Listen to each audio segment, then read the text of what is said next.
And in this video I'm going to show you how to convert Yes token into YesCoin.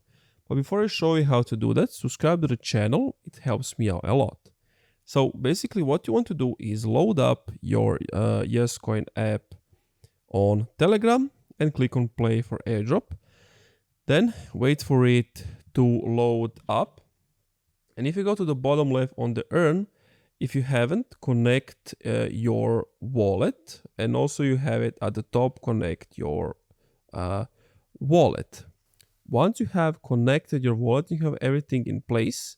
If you have a crypto platform like Coinbase or Binance, what you want to do is go to the converter side and then choose the Yes token to Yes coins and then just convert them.